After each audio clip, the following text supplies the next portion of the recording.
ons dit net so, dan sluit ons oë.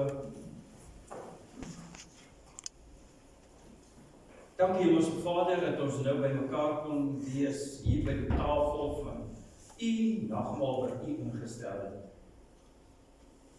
Bid Hemelse Vader dat U nou hierdie woord aan ons gaan oopbreek, dat dit U gaan wees wat met ons praat deur U Heilige Gees.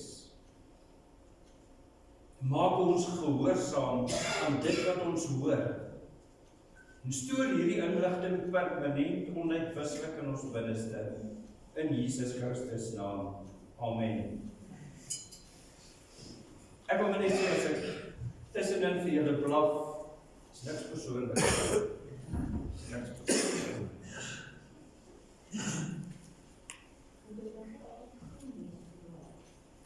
Ek weet ek het nie trek ek daar?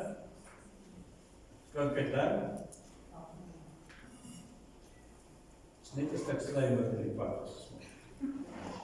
Mense, ons gaan vandag gesels oor een ding wat God van my vra. Is jy tans 'n voorloper? Die Engelse Bybel praat van 'n forerunner. Ekskuus, ek kan nie so duidelik uitspreek nie. 'n forerunner. 'n vooruithardloper. Ons moet dit doen in ons Here Jesus Christus en niks anders te doen. As ons kyk in die Bybel van hier van die begin af en jy kyk, dan was Adam en Eva veronderstel gewees om forerunners te wees, om voorlopers te wees vir een groot taak wat hulle opgelê is, en dit is om te heers hier op aarde. En hulle moes heers for the kingdom of God en niks anders te doen. Glad nie oor mense nie, maar oor die aarde, die diere, die visse en die voëls. En die mense besluit, dit sal die dag wees, ek sit die mensdom sommer by. Maar dit is nie waaroor ons vandag gaan praat nie. En Adam en Eva het hierdie voordeel gehad, hulle is gebore en gemaak met 'n vrye keuse. En net daarom voel ek, het daar ongehoorsaamheid van hulle kant af gekom en hulle heerskappy is van hulle af weggeneem. Vanaf Genesis 6 tot 9 weet ons, daar was klomp ongehoorsaamheid en daar was 'n sondige lewe deur die mense hier op aarde en daar was tot uitbarstering met die demoniese magte en dit het die films teweeggebring. Dit is nou nie Netflix nie. 'n Netfilm is 'n geskapene waarvan 'n ma 'n mens is en die pa 'n gevalle engel. Maar God besluit, hy sal kies 'n suiwer bloedlyn en hy kies vir Noag en hy is die volgende voorloper. Met 'n skoon bloedlyn kom hy uit die ark uit en hy begin ons voorgeslag. Vanaf hoofstuk 12 tot so by 37 rond, kry ons dat Abraham geroep is as 'n voorloper. En hy was so op die regte pad, want hy het onwrikbaar geglo. En dit wat hy geglo het, het hy gelewe. En toe kom Jakob en Josef en hulle is die volgende voorrunners vanaf hoofstuk 37 tot hoofstuk 48 in Genesis. En die Exodus vind plaas. Ekskuus, dis nou tragedie hierdie Bybelskienis, dan miskien onthou jy dit. Exodus 2 tot hoofstuk 40 weet ons Moses was die volgende voorloper. Dis en hy moes hierdie miljoene Israeliete gaan haal in Egipte. En God gebruik hom as 'n voorloper om hierdie volk terug te lei na die land Kanaan toe. En hy maak klaar op aarde. Ek wil sê hy sterf nie, hy maak klaar op aarde. En hier kom Josua En dis dieselfde storie. So ek dink jy kry die konsep as jy na hierdie persone dink en dit wat hulle beteken het vir die koninkryk van die hemel en vir God en wat daaruit ontstaan het, is amazing. Absoluut amazing. Maar ek wil met jou 'n stukkie deel wat profeties toegekom het oor hierdie voorrunners, hierdie voorlopers. As jy kyk na die profetiese boek Jesaja 40, Isaiah, daar vir die Engels is, Isaiah 40 verse 6. Hierdie is so na aan my, want ek kan my verknog en vashou en my bestaan vervolmaak uit profetiese woorde.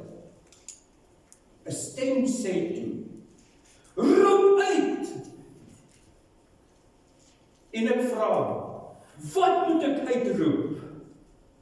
Alle mense is immers gras en hou hulle trou is soos 'n veldblom.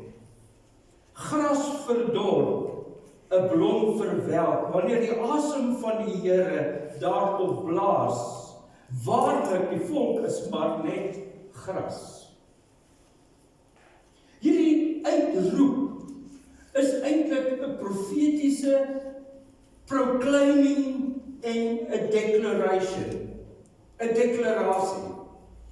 Ek sien julle is nog glad nie opgewonde daarop nie, maar luister nou maar net oor hierdie volgende deel. Hy sê, ja, gras verdor, 'n blom verwelk, maar die woord van ons God hou stand vir altyd.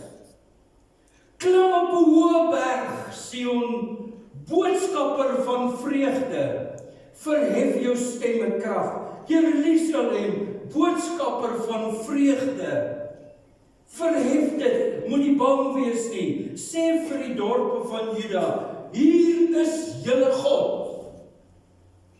Kyk my Heer, die Here, met krag kom hy, en sy arm oefen vir hom 'n heerskappy. Kyk, sy vergoeding is by hom, sy beloning is voor hom. Nou die plaat. Okay, kom ons gaan verder. Ons gaan kyk wat sê in Jesaja 62, Isaiah 62. Hierdie is wat God se hart is. God het 'n hart van aankondiging. Dankie. Hoofstuk 62 vers 6 tot 10. Hy sê die Here het 'n eed afgelê by sy regterhand, by sy kragtige voorarm. Ek sal nie meer jou koring as voedsel aan jou vyande gee nie. Die vreemde sal nie meer jou nuwe wyn drink nie, waarvoor jy jou vermoei het. Maar wie insamel sal eet, en hulle sal die Here loof. Wie druiwe oes sal die nuwe wyn drink in hulle heilige voorhoofde. Vers 10 is die belangrikste een. Het jy Jesaja 62 vers 10. Gaan deur die poorte. Maak die pad vir die volk gereed. Jy sien, as ek en jy kom proclaim en ons kondig dit aan van die teenwoordigheid van die Here en dat hy magtig is om alles te doen, moet daar 'n reaksie wees. En hy gebruik simboliek, hy sê, vul op 'n groot pad, vul dit op, verwyder die klippe.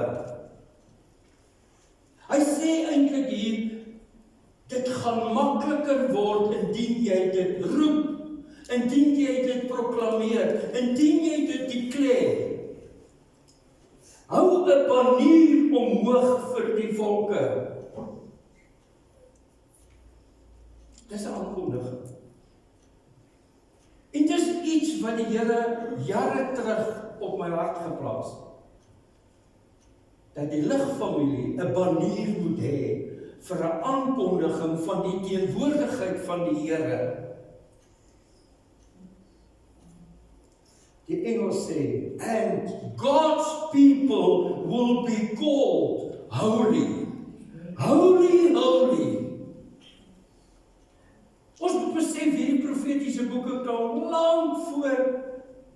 evangelie. En die evangelie wat ek vandag met julle wil deel, is Lukas 10. Luke 10. Hier is 'n verwysing spesifiek van 72 wat Jesus addisioneel gekies het, net na die 12. En hy het hierdie begrip, vers 2 sê hy, die oes is groot, maar die arbeiders is so min. Daarom moet julle bid tot die Here aan wie die oes behoort, om arbeiders uit te stuur vir hierdie oes. Gaan nou, kyk, ek stuur julle uit soos lammers tussen die wolwe. Not an easy task. Ek en Karin was die 1 Julie 10 jaar hier in Frankfurt, in jare gereken. It was not easy, but it was worth it. En hier kom Jesus en hy roep hierdie 72 addisioneel op as voorlopers. Want hy sê, ek stuur julle uit om voor my uit te gaan, dat waar ek kom, dat die aankondiging daar was. Dit is soos 'n pamfletjie in vandag, of 'n notification.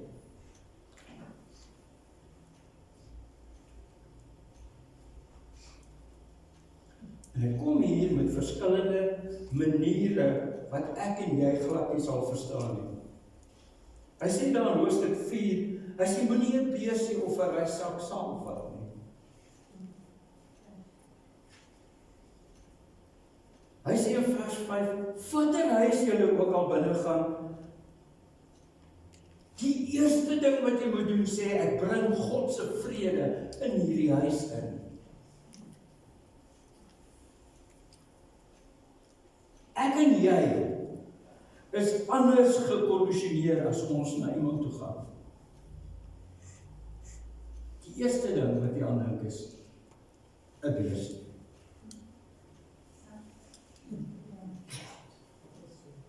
Geld.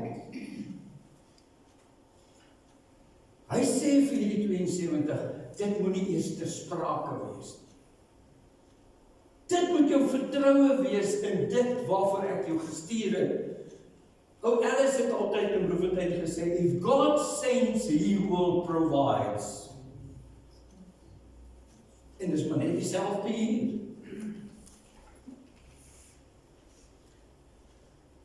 Hy sê, watter huis julle ook al binne gaan, sê eers, vrede vir hierdie huis. Luister nou mooi.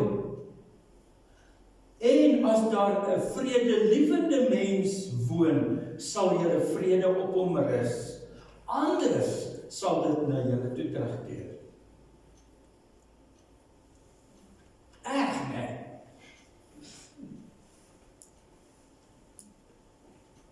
Glo my. Jy sal die 10 teen raak en wat vir jou sê, ag man, hou jou vrede vir jouself. Onthou net soos in die Ou Testament, met die hardkoppige Israeliete wat die hele tyd dwars getrek het met arme Moses, daar is nog steeds 'n gees wat mense beïnvloed. Hy sê, moenie worry nie, dit sal op julle terugkeer. En op vers 7 sê hy, bly net daar in die huis terwyl julle eet en drink, en dit wat julle aangebied word. Want die arbeider is sy loon werd. Moenie van huis tot huis rondtrek nie. As julle in 'n dorp kom en die mense verwelkom julle, eet wat aan julle voorgesit word. En hier kom die tweede ding. Sê eers, gee hulle my vrede. Die tweede ding is, luister mooi na die woorde. Maak die siekes wat daar is gesond, en sê vir hulle, maak die siekes gesond en sê vir hulle, die koninkryk van God is op hande. Die Engels praat van, is available. is beskikbaar. Vrede, genesing, koninkryk. So eenvoudig soos dit. Hy sê, maar as dit so gaan kom dat julle by 'n dorp is en hulle verwelkom julle nie, gaan dan uit hierdie dorp uit en sê vir hulle, ek skud die stof van my voete af van hierdie dorp. En dan is jy klaar met hulle. Daar's niks van melktertjies aandra en koetsie en kietie en kyk, miskien gaan hulle nou dit vat nie. Hy gaan verder hierso en hy sê, vers 12, ek sê vir julle, vir die mense van Sodom sal dit op daardie dag draagliker wees as vir die in daardie dorp. Wat gaan die beste wees met so 'n mensdom? Dat jy vies raak en kwaad raak, geaffronteerd voel? Of dat God dit handel? Ek klink nou soos 'n laksman, maar so be it. Teen die tyd wat ons terugkom, gaan julle dit vergeet. Moenie dit wat mense aan jou verkeerd gedoen het, self probeer regstel nie. Jesus, asseblief. Maak die skoon en dan gaan jy. Hier staan rampe oor die onboedvaardige stede. Dis nou hoe Afrikaans, 2020. Wee jou, Chorazin, wee jou, Bethsaida, want as die kragtige dade wat in julle plaasgevind het, in Tyrus en Sidon gebeur het, sou hulle lankal in sakke as gesit het. En hulle bekeer het. So dis onbekeerdes wat nie God se vrede wil vat nie. As jy nie weet wat beteken shalom nie, maak 'n punt daarvan en bestudeer dit. Hy sê, maar vir Tyrus en Sidon sal dit op die oordeelsdag draagliker wees as vir julle. En jy, Kapernaum, jy sal tot die hemel toe verhoog word. Nee, jy sal na Hades afdaal. Hy sê prontuit, julle gaan net hel toe. Moenie wonder nie. Jou pad is geteer op pad hel toe. Maar dan kom hy in vers 16, baie bemoedigend, hy sê, wie na julle luister, luister na my. Hallo. En wie julle verwerp my. En wie my verwerp hom wat my gestuur het. Taf tekkies, dis waar die tekkie die teer klap. So, dis dit. Dis waaroor dit gaan.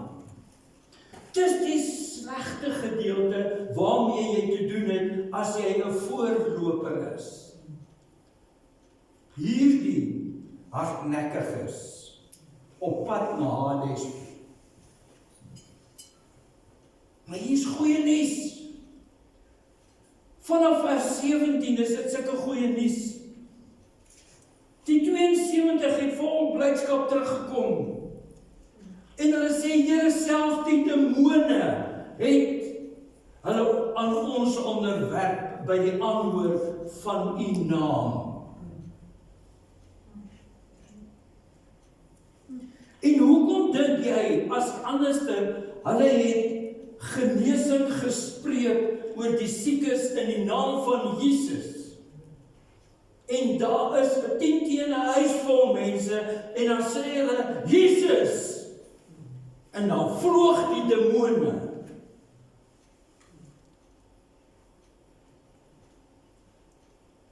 Ons moet moet weet, dit lê nie in die naam Jesus nie, maar in dit waartoe hy in staat is. Want daar was baie Jesusse. Maar die koppeling van die Seun van God, die Here Jesus Christus, aan die oomblik wat jy dit gebruik, kom die boomnatuurlike krag en hy bring verandering, vernuwing en hy bring nuwe lewe. En Jesus reageer, en ek weet jy kan verkeerd wees, maar ek sien hy sit so op 'n klip en hy luister vir hulle. En hy sê vir hulle, ag, dis niks. Hierdie wat hulle so bohaai skep hoor, hulle het die demone sien vlug, sit hy net daar, sê, ag, dis niks. Ek het die Satan in die hemel uit sien val. Ek het jou Satan in die hemel sien val.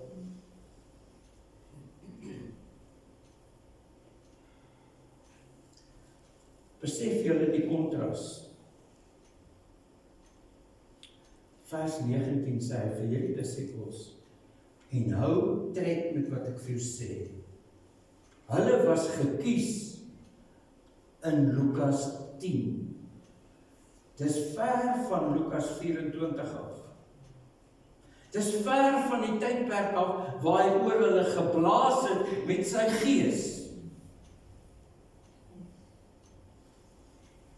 Hy sê vir hulle, kyk, ek het aan julle die gesag gegee om op slange en skorpioene te trap.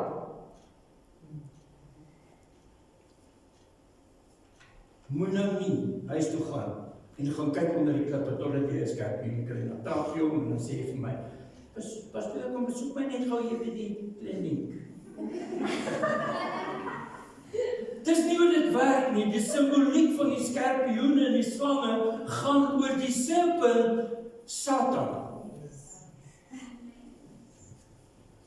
Hy sê daarom, en ook al die mag van die vyand, niks sal julle skade kan aandoen nie. En hy gaan verder en hy sluit hierdie gedeeltjie af. Hy sê, wees eerder bly dat julle name reeds in die hemel opgeskryf is.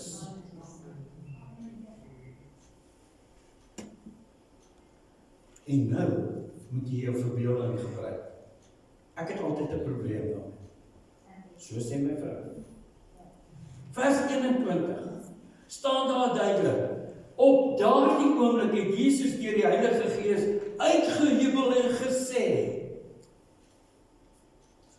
Hierdie woord beteken hy het rondgetol en gedans. Ekskuus as ek terug is. Rondgetol en gedans. Ek doen nie dat ek al sy bedaan. Maar dis wat dit op neerkom. Hy was so opgewonde dat hy gedans het. En hy dit deur die Heilige Gees uitgejubel en hy het gesê, Vader, ek loof U van hemel en aarde, dat U sulke dinge vir die kindertjies in die Gees bekend gemaak het. Hierdie was nie skrifgeleerdes nie, was nie fariseërs nie, no scribes en Pharisees. Jonk in die Gees. En dis wat gebeur het. Verstaan jy? Jy hoef nie te kwalifiseer. Dis 'n geskenk van God. Hy gaan verder, hy sê vers 22, alles is deur my Vader aan my toevertrou, en niemand ken die Seun nie, behalwe die Vader. En niemand ken die Vader nie, behalwe die Seun, en elkeen aan wie die Seun hom bekend gemaak het, of wil maak. Moenie jou kop breek oor die Vader en die Seun en die Gees. Ek sê vandag net, vat dit soos 'n kind.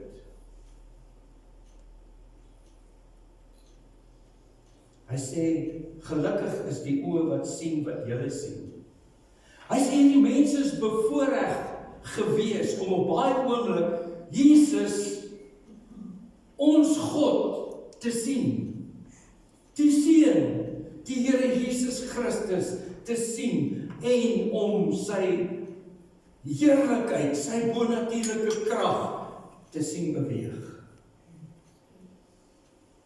Hy sluit af vers 24, want ek sê vir julle, baie profete en konings sou graag wou sien wat julle gesien het, en graag wou hoor wat julle gehoor het.